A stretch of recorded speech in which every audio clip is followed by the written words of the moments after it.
तो औज़ु बिल्लाहि मिनश शैतानिर रजीम, बिस्मिल्लाहिर रहमानिर रहीम।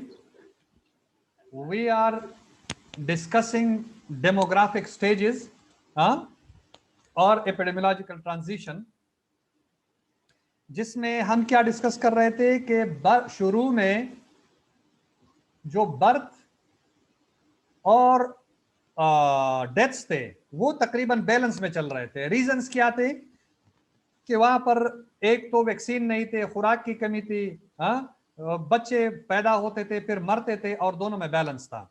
और लोग इसलिए प्रमोट कर रहे थे ज्यादा बर्थ को कि उनको पता था कि बच्चे वैसे भी ये मर रहे हैं, तो अगर एक दो बचे तो अच्छी बात होगी। तो फिर दूसरे स्टेज में क्या हुआ कि प्री इंडस्ट्रीज रिवोल्यूशन आया। मतलब ये कि इंडस्ट्रीज पनपने लगी अर्ली स्टेज में, खुराक में बेहतरी आई, लोगों की जो डिजीजेस हैं वो कम होती गई, डेथ्स कम होते गए, लेकिन लोग अवेयर नहीं थे कि ज्यादा बच्चे अगर पैदा करेंगे तो क्या होगा, मतलब उनके स्कूलिंग का या कि कोई उनको अवेयरनेस नहीं थी। लिहाजा यहां पर ज्यादा बच्चे पैदा हो गए और कम मरने लगे। तो यहां पर पॉपुलेशन एक्सप्लोजन हुआ। इसको अगर आप देखें तो पॉपुलेशन, इसको अगर आप देखें ये नीचे आ रही, अब यहां पर बढ़ना शुरू हुआ। ये देखें पॉपुलेशन साइज जो है वो बढ़ना शुरू हुआ। यहां पर इस वाले स्टेज को ये पॉपुलेशन एक्सपेंशन है, पॉपुलेशन बम भी आप इसको कह सकते हैं कि बहुत बड़ी तादाद में लोग जो है ना वो पैदा होना शुरू हो गए बच्चे, और वो रहना भी शुरू हो गए, उनकी लॉन्जेविटी ऑफ लाइफ में इजाफा हुआ। अच्छा, स्टेज 3 में क्या हुआ कि लोगों को अब पता चलना शुरू हो गया कि भाई अगर आप बच्चे पैदा करेंगे तो उनको खाना भी खिलाएंगे, उनको उनके मेडिकल केयर भी होगा, उनकी स्कूलिंग भी होगी, उन पर पैसा भी खर्च होगा, तो वो फैमिली प्लानिंग की तरफ चलने लगे। तो यहाँ पर क्या हुआ कि बच्चे जो ना वो कम पैदा होने लगे, डेथ्स तो वैसे भी कम थे, डेथ्स तो उसी हिसाब से कम होने लगे, लेकिन बर्थ्स भी कम होने लगे, तो पॉपुलेशन कम होने लगी। स्टेज 4 में फिर क्या हुआ कि बच्चे पैदा होना और ज्यादा कम हो गए, और डेथ्स भी उसी तनासुब से भी कम थे। तो ये बिल्कुल एक दूसरे के करीब आने लगे, यानी जितने लोग मरते थे उतने पैदा होते थे, इनमें इजाफा नहीं होता था। ये किसका माइक ऑन है, इसको ऑफ कर दे प्लीज। Off your mic. ये समझ लीजिए जी, ठीक है। तो फोर्थ स्टेज में ये हुआ।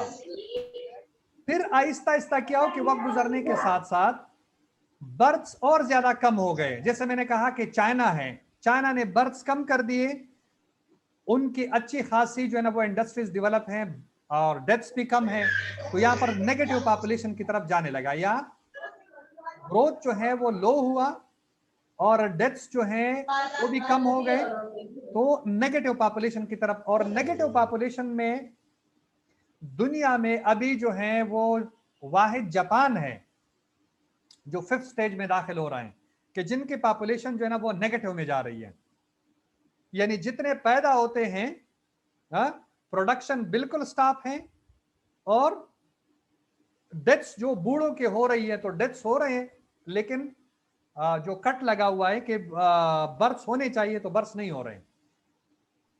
जैसे मैंने कहा कि बमुश्किल अगर एक बच्चा पैदा होता है तो 3-4 बूढ़े जो है ना वो मरते हैं, फॉर एग्जाम्पल पर मंथ या पर ईयर, तो पॉपुलेशन जो है ना वो नेगेटिव में आ जाएगी ना।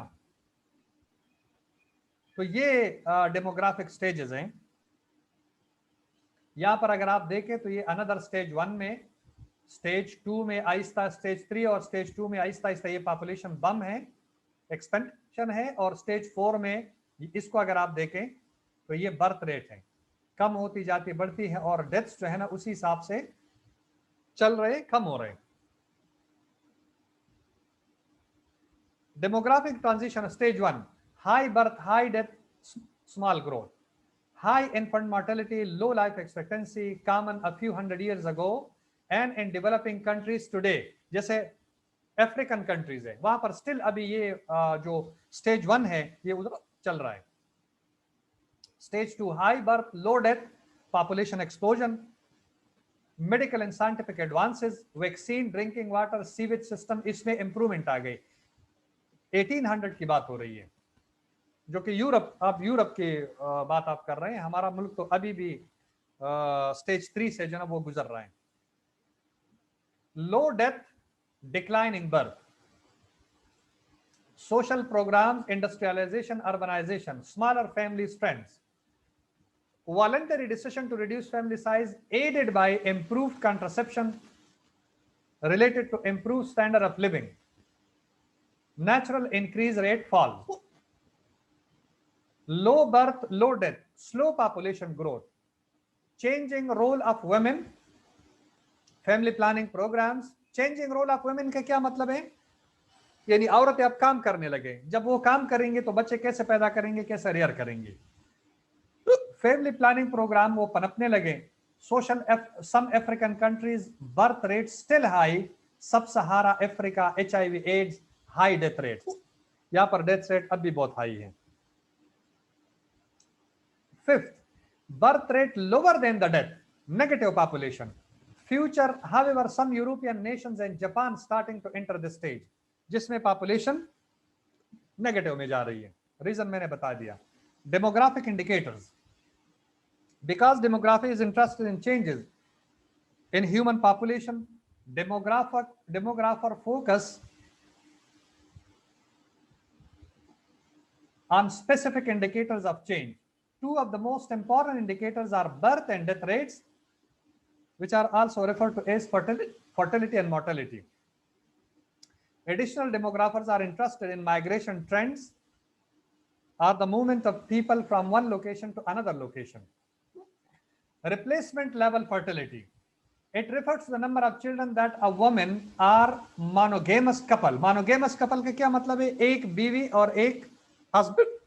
जो पोलीगेमस है इसका मतलब है कि एक मर्द और कई बीवियां हैं, उसको पोलीगेमस कहते हैं। ये मोनोगेमस कपल है। Must have in order to replace the existing population. Replacement level fertility is generally set at 2.1 children in a woman's lifetime. This number varies by geographic region given different mortality rate. ये 2.1 का मतलब ये है 2.1, हाँ, कि 2 बच्चे पैदा करे फैमिली। यानी अगर माँ बाप मरेंगे तो वो 2 बच्चे जिंदा हो गए, उनको रिप्लेस करेंगे। और फिर ये 2.1 का मतलब ये है कि हर 10 जोड़े, हर 10 जोड़े, हाँ 5 जोड़े, बल्कि 5 जोड़े एक एक बच्चा एक्स्ट्रा पैदा करें। क्यों एक्स्ट्रा पैदा करें? इसलिए कि अगर बच्चों में से कोई एक आध मरता है तो वो उसको रिप्लेस करेंगे। तो ये 2.1 का जो रेशो है इसलिए रखा गया है। The reason the number is set to 2.1 children per woman is because 2 children are needed to replace the parents, and an additional 1/10 of a child is needed to make up for the mortality of children and women who do not reach the end of their reproductive years. ये reason उन्होंने बताई है। Total fertility rate, the total fertility of population is the average number of children that would be born to a woman over her lifetime. अपने lifetime में, यानी 15-16 साल से लेकर 44 या 49 साल की उम्र तक जब पहुंच जाते हैं तो ये टोटल फर्टिलिटी रेट, जितने बच्चे वो पैदा करते हैं टोटल फर्टिलिटी रेट उसको कहते हैं। हेलो जी यार, ये तो स्क्रीन गायब हो गया। अच्छा सर, अभी दोबारा सुरा ले हाँ, ये नेट का मसला था जी, नेट का मसला था इसलिए डिस्कनेक्ट हो गया। चले जी, तो total fertility rate, the number of children a woman bear in her life time. और लाइफ टाइम क्या है? रिप्रोडक्टिव एज है। और रिप्रोडक्टिव एज कहां से स्टार्ट होती है? अकॉर्डिंग टू WHO 15 साल से लेकर 44 या 49 ईयर्स तक ये रिप्रोडक्टिव एज है। यहां पर औरत जो है ना वो बच्चे पैदा कर सकती है। She worked to experience the exact current age specific fertility rate through her lifetime, and she worked to survive from birth through the end of her reproductive life. It is obtained by summing the single year age specific rate at a given time. Mortality refers to the finite nature of humanity. People die. Mortality and demography is interested in the number of deaths in a given time or place. or the proportion of deaths in relation to a population. Some of the more common demographic measure of mortality include crude death rate, the annual number of deaths per 1000 people. Crude का मतलब ये कि इसमें बच्चे भी मरते हैं, बूढ़े भी मरते हैं, औरतें भी मरती हैं, मर्द भी मरते हैं, ये क्रूड डेथ रेट है। क्रूड का मतलब है मिक्सचर। ये क्रूड ऑयल की जब आप सुनते हैं तो क्रूड ऑयल का मतलब है कि उसमें डीजल भी है, पेट्रोल भी है, हाई ऑक्टेन भी है, ये सारे उसमें शामिल होते हैं, इसलिए इसको क्रूड कहते हैं। तो क्रूड का मतलब mixture. Infant mortality rate, the annual number of deaths of children less than 1 year older per 1000 live births. Life expectancy, the number of years which an individual at a given age can expect to live at present mortality rates. ठीक है जी, एक इंसान की जिंदगी कितनी है। कभी कभार तो कंट्रीज के लिविंग कंडीशन इसके स्टैंडर्ड को देखते हुए सेट की जाती है कि यहाँ का जो एवरेज लाइफ एक्सपेक्टेंसी वो इतनी होगी। पाकिस्तान की कितनी है? 64 से 67 ईयर्स, यानी 64 65 मेल्स हैं और 67 68 ईयर जो है वो फीमेल की। Infant mortality rate by region 1950 2005, ये डिफरेंट कंट्रीज का दिया हुआ है। जैसे वर्ल्ड है ये वाला, ये पूरी दुनिया का है। यहाँ पर मोर डेवलप रीजन है, ये रेड वाला। यहाँ पर ये जो येलो है ये अफ्रीका है, ये एशिया है, ठीक है, ये लैटिन अमेरिकन कंट्रीज है, ये वाला लैटिन अमेरिकन कंट्रीज। तो ये उतार चढ़ाव इस तरह दिखाया गया कि 1950 से लेकर 2050 तक ये जो चेंजेस आते जाएंगे वो इस तरीके से आते जाएंगे। Life expectancy is the average number of years an individual of a given age is expected to live if current age specific mortality rates continue to apply। मतलब किसी मुल्क का कितना है वो उस पे एप्लीकेबल है। ठीक है जी।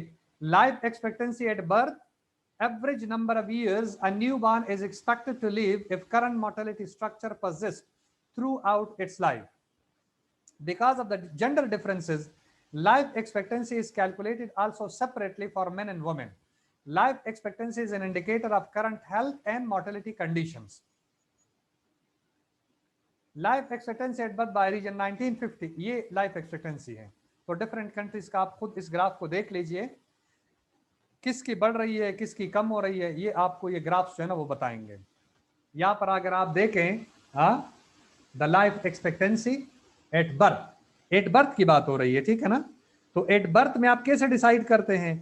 आप किसी मुल्क के लिविंग स्टैंडर्ड को देखते हुए ये सेट करते हैं ये स्टैंडर्ड कि ये प्रोबेबिलिटी है कि ये बंदा और पाकिस्तान में पैदा होने वाले बच्चे कितने साल तक जिंदा रह सकते हैं, ये लाइफ एक्सपेक्टेंसी है। तो looking at the economic condition at the living standard of a country. हाँ जी, सवाल पूछें। वर्ड वाला लाइन का क्या मतलब है इसमें? एक क्या? हाँ जी, कौन से वाली लाइन का? ये जो वर्ल्ड ये पूरी दुनिया की है, पूरी दुनिया में जितने भी कंट्रीज हैं उनकी है, एंड एवरेज ये लिया गया है।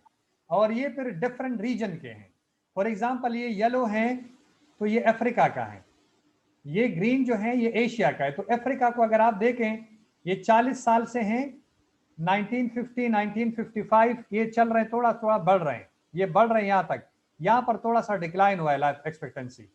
It may be because of the higher prevalence of AIDS, यहाँ पर डेथ्स जो है ना वो ज्यादा हो रहे थे, तो इस वजह से मामूली डिक्लाइन आया हुआ है। फिर आहिस्ता आहिस्ता ये बढ़ रहे हैं, इसलिए बढ़ रहे हैं कि वो जो है एड्स के प्रिवेंटिव मेजर जो है उस पर काम कर रहे हैं। मेडिसिन एंटी रेट्रोवायरल थेरेपी जो है वहां पर उन्होंने इंट्रोड्यूस किया है और वो यूज कर रहे हैं। तो इसकी वजह से आहिस्ता आहिस्ता उनकी उम्र जो है वो बढ़ती जा रही है। Population change, the difference between the size of the population at the end and the beginning of a period, it is equal to the algebraic sum of the natural increase and net migration. इसको हम discuss करते हैं। ये अगर आप देखें change in population size, ये births हैं, अगर बर्थ्स बढ़ रहे हैं, बर्थ्स की सूरत में इंक्रीज होगा और डेथ की सूरत में जो है ये डिक्रीज हो जाएंगे। तो ये इंक्रीज है और ये डिक्रीज है। On global scale, the change in a population is due to the number of births and deaths. Migration की वजह से इंक्रीज, बर्थ अगर बढ़ रहे हैं और लोग किसी कंट्री में दाखिल हो रहे हैं तो उस मुल्क का जो आबादी है वो बढ़ती जा रही है। फॉर एग्जांपल ये यूएसए की बात हो रही है, तो यूएसए में चूंकि बर्थ अगर बढ़ रहे हैं, माइग्रेशन इसमें बहुत ज्यादा है, इन माइग्रेशन, डेथ्स की सूरत में, ई माइग्रेशन की सूरत में इनकी पॉपुलेशन कम होती जाएगी। Calculating population change, growth rate किस तरह करते हैं कि डेथ रेट, तो birth minus death plus immigration rate, in migration and out migration, इन दोनों को प्लस करके इसके डिफरेंस को और इसके डिफरेंस को, तो इसको हम ग्रोथ रेट कहते हैं। बर्थ ये डेथ है, ये इमिग्रेशन है, ये ई माइग्रेशन है, आर कैलकुलेटेड पर 1000 people. Population growth rate, net migration rate, immigration rate minus immigration rate, natural increase, crude birth rate minus crude death rate, population growth rate, natural increase per net migration rate.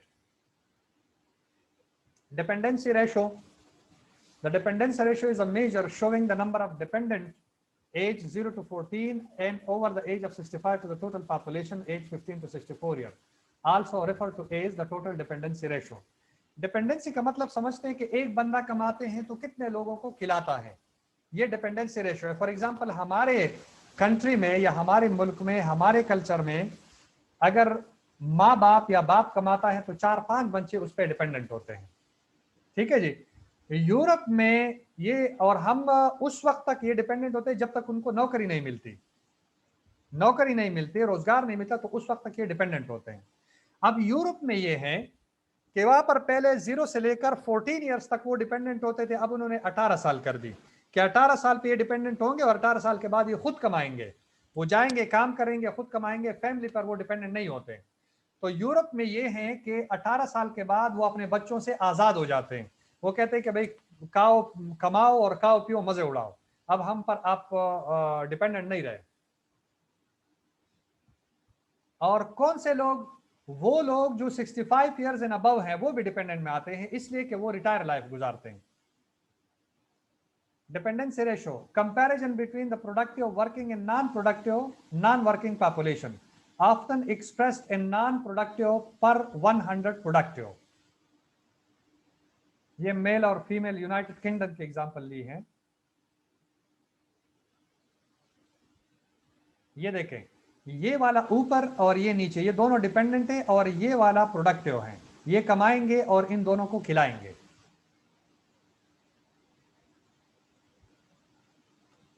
ये males to the left and the female to the right. The dependency ratio can be expressed as children 0 to 14 and elderly 65 over and above into 100 over those of working age। यहाँ पर working age में लोगों की तादाद, यहाँ पर 0 से 14 and 65 years and above दोनों को प्लस करके 100 से मल्टीप्लाई करें, आपका रेशो बन जाएगा। यहाँ पर फॉर एग्जांपल यूनाइटेड किंगडम का उन्होंने 1971 का लिया हुआ इन मिलियंस, ये मिलियंस में 13387 प्लस 7307 और ये मिलियन में जो है फिगर इन मिलियन। अच्छा, ये वर्किंग वाले हैं, 100 से मल्टीप्लाई तो 65.45 बन जाते हैं। इसका मतलब ये है कि अगर 100 लोग कमाते हैं तो 65.4 या 66 लोग उन पे डिपेंडेंट है। For every 100 people of working age there were 65.45 people dependent upon them. और ये उनके लिए खुशकिस्मती की बात है। हमारे यहाँ तो अगर आप देखें तो 100 लोगों पर मेरे ख्याल में 500 या 600 डिपेंडेंट होंगे, हर एक बंदे पर 5-6 लोग डिपेंडेंट होते हैं। Sex ratio is the ratio of males to females in a population. The sex ratio is defined as the number of males over the number of females. Sex ratio, male over female. ये हमने अच्छा खासा discuss किया था ratio को, कि numerator denominator में से नहीं लिया जाता। The numerator of the sex ratio male is not part of the denominator female, thus the sex ratio is not a proportion which could be। अब proportion क्या होगा?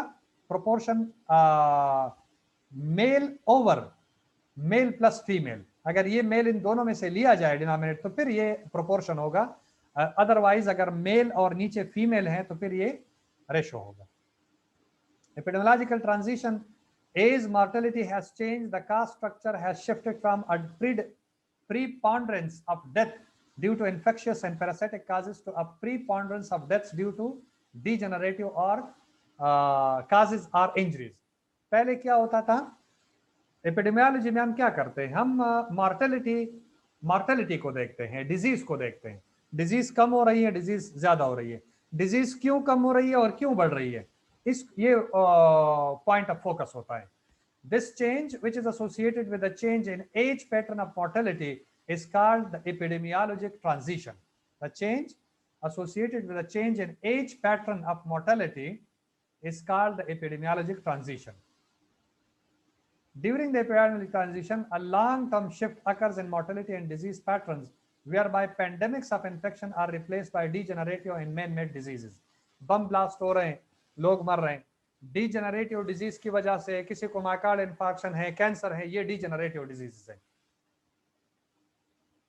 As of pestilence and famine, pestilence infection बढ़ रहे थे, famine drought था, so characterized by high mortality rates, wide swings in the mortality rate, little population growth and very low life expectancy. हम discuss कर चुके हैं.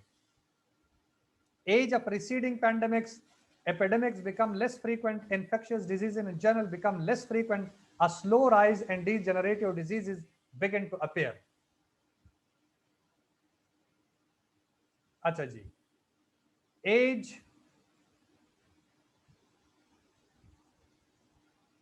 एक मिनट में थोड़ा सा, age of degenerative and man-made diseases,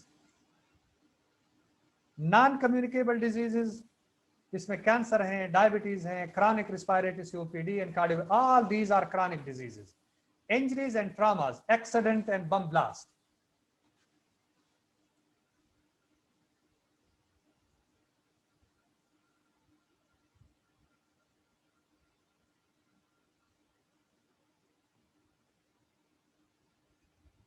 इसको अगर आप देखें, age of pestilence and famine, इसको आप देखें तो इसको उन्होंने क्या है कि poor use of ecological resources and lack of social and economic capital, लोगों के पास पैसे नहीं थे, एग्रीकल्चर डेवलप नहीं था, ये हेल्थ की कंडीशन थी. एज ऑफ रिसीडिंग पैंडेमिक्स, इसमें क्या है कि increase economic growth, improve use of ecological resources and provide, ये वाला पीरियड जो है यहां से चल रहा था कि एज ऑफ रिसीडिंग पैंडेमिक्स, यानी रिसीड पैंडेमिक आहिस्ता आहिस्ता कम होने लगे because of increased economic growth, improves use of resources and provide basic social services. ये वाला जो है एज ऑफ क्रॉनिक डिजीजेस, यहाँ पर क्रॉनिक डिजीजेस अभी अपियर नहीं हुए थे, लोग 50-60 साल तक जाते थे, आगे क्रॉनिक डिजीजेस नहीं थे, लेकिन जैसे जैसे लाइफ एक्सपेक्टेंसी बढ़ती गई, ये क्रॉनिक डिजीजेस जो है ना वो अपियर होना शुरू हो गए. Improve medical care and social determinants, इसकी वजह से क्रॉनिक डिजीजेस आना शुरू हो गए. इंडस्ट्रियल रिवोल्यूशन, जैसे अभी जापान में है, चाइना में है, यूरोपियन कंट्रीज, अमेरिका, कनाडा, वहां पर ये वाला स्टेज जो है ना वो आ चुका है. First epidemiological transition, the first epidemiological transition occurred 100 centuries ago when men moved towards the agriculture society. By adopting the nomadic lifestyle, people stayed in one place and increased their contact with human and animal waste and contaminated their waste supply. तो contaminated infections वो बढ़ रहे थे और फिर deaths जो है ना वो हो रही थी.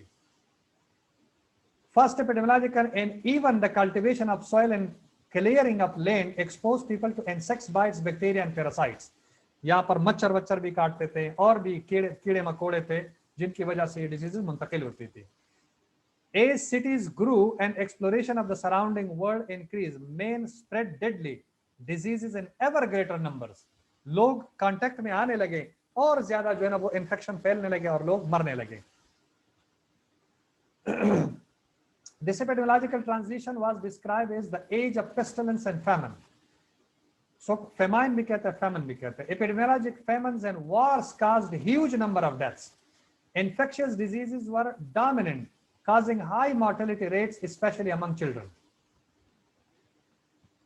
The domestication of animals brought other diseases vectors in close contact with the human life. Anthrax, tuberculosis gained access to human body. फिर लोग क्या करते थे कि एनिमल घर में बांधते थे, उधर सोते थे और उधर जानवरों के साथ जो है ना वो कमरे में सोते थे. While increasing food security, यानी वो घर में जानवरों को जो है ना वो बांधते थे, पालते थे, सेपरेट जगह नहीं थी। Nutrition, this transition also introduce several significant disease factors. Smallpox, 12,000 years of terror, and first appear in agricultural settlement in northeastern Africa around 10,000 BC. Egyptian merchants spread it from Africa to India. In Europe, near the end of the 18th century, the disease accounted for nearly 4 lakhs deaths per year. Each year, हर साल 4 लाख लोग जो है ना वो मरते थे इस smallpox की वजह से। Plague, the Black Death, the first recorded cause of the plague was in China in 224 BC. Plague आपको पता है कि ये ताउन को कहते हैं और ये चूहों से फैलता है। चूहों में जो हम कहते हैं ना कि जो वेक्टर हैं चूहों में, वो जाके ह्यूमन बीइंग को काटते हैं और वायरस वो बैक्टीरिया मुंतकिल करते थे। इट्स अ बैक्टीरियल, लेकिन ये लीथल है। बट द मोस्ट सिग्निफिकेंट, और ये रिस्पायरेटरी डिजीज है, respiratory. But the most significant outbreak was in Europe in the mid-14th century. Over a 5-year period from 1347 to 1352, 25 million people died. 1/3 to 1/2 of the European population was wiped out. खत्म हो गए, washed away हो गए। Cholera, the major cholera deaths pandemic are generally listed as first 1847 to 23, second 1829 to 1851, ये cholera का attack था। Third 1852, fourth 1863, fifth 1881, sixth और फिर सेवन 1961 से 1970 तक इसका एपिडेमिक चलता रहा। High levels of mortality and fertility, crude death rate is high and ranges from 30 to 50 deaths per 1,000 population. Infant mortality rate 200 to 3,300 deaths per 1,000 live births. Life expectancy remain between 20 to 40 years. कितनी कम अरसा की जिंदगी थी। In this stage, women of childbearing age also face considerable risk due to the complication associated with pregnancy and childbirth. मतलब उनके जो ना वो खून बहता था और सेप्टिक शॉक हो जाता था, तो औरतें भी बहुत ज्यादा मरती थी। Some developing countries still on this stage, especially the African countries. Second stage, the second epidemiological transition began roughly 200 years ago when the Industrial Revolution. While many of the existing diseases brought forth during the first transition certainly did not go away, new chronic non-infectious degenerative diseases were added to the mixture. कुछ infectious diseases अभी भी थी और कुछ ऐसी आ गई कि लोगों की उम्रें बढ़ने लगे तो degenerative disease भी जन्म ले, तो डबल बर्डन ऑफ डिजीज हुआ। यहाँ पे हमारे मुल्क में अभी भी डबल बर्डन ऑफ डिजीजेस है। This phase was described as age of receding pandemics by Umran. It involves a reduction in the prevalence of infectious diseases and a fall in mortality rates because of the Industrial Revolution. Crude death rate reaches a level of less than 30 deaths per 1,000 population. Infant mortality rate was 150 per 1,000 live births. As a consequence, life expectancy at birth climbed rapidly from about 35 to 50 years. 50 साल तक यानी 15 साल जिंदगी भी बढ़ी। Increased economic growth led to a sharp fall in the deaths from infectious diseases and from malnutrition. This improvement occurred before effective medical treatment and was due to impact of following intervention: clean water, sanitary sewage, mosquito suppression, malaria and fever, increased food safety, refrigeration, pasteurization, and increased pre and postnatal care. औरतें जो है ना वो फिर pregnancy related जो infections थे उससे फिर नहीं मरते थे या कॉम्प्लिकेशन थे। ये ग्राफ्स हैं, इसको फिर आप देख ले मुख्तलिफ डिजीजेस का कि कैसे वो बढ़ गए, फिर आहिस्ता आहिस्ता जो है ना वो इसमें डिक्लाइन आ गया है। ये दोबारा वही ग्राफ्स हैं, डिप्थीरिया, सल्फोनामाइड, नमोनिया, सल्फोनामाइड की वजह से डिक्रीज हुआ, इन्फ्लुएंजा वैक्सीन की वजह से, हुपिंग कफ वैक्सीन की वजह से, पोलियोमाइलाइटिस वैक्सीन की वजह से हमारे यहाँ तो अभी भी एग्जिस्ट करता है, और टॉक्साइड की वजह से डिप्थीरिया जो है ना वो जो एटीएस हम लगाते हैं, टेटनस टॉक्साइड जो प्रिपेयर एंटीबॉडीज होती है उसकी वजह से जने कम, और एंटी टेटनस वैक्सीन की वजह से कम हुआ। Finally, the introduction of modern healthcare and health technologies, for example, immunization programs, introduction of antibiotics, enable the control and elimination of group of infectious diseases such as diphtheria, polio, and smallpox. Technology also brought with it smokestack industries, chemical toxin, working indoor, stress, greater access to less healthful food, beside advances in medicine and sanitation. And with this second transition, we have seen rises in allergies, asthma, autoimmune disorder, and sexually transmitted diseases as well. Third epidemiological transition began in the late 20th century. This phase was described as the age of chronic diseases by Umran. In the third stage, the elimination of infectious diseases makes a way for chronic diseases among the elderly. The major causes of death are so-called chronic degenerative and man-made diseases such as cardiovascular diseases, cancer, and diabetes. ये देखें, इसमें ये mortality rate है और ये epidemiological transition है. Mortality rate यहाँ पर peak पे था, अब आहिस्ता आहिस्ता कम हो के यहाँ पर आने लगा because of these improvement.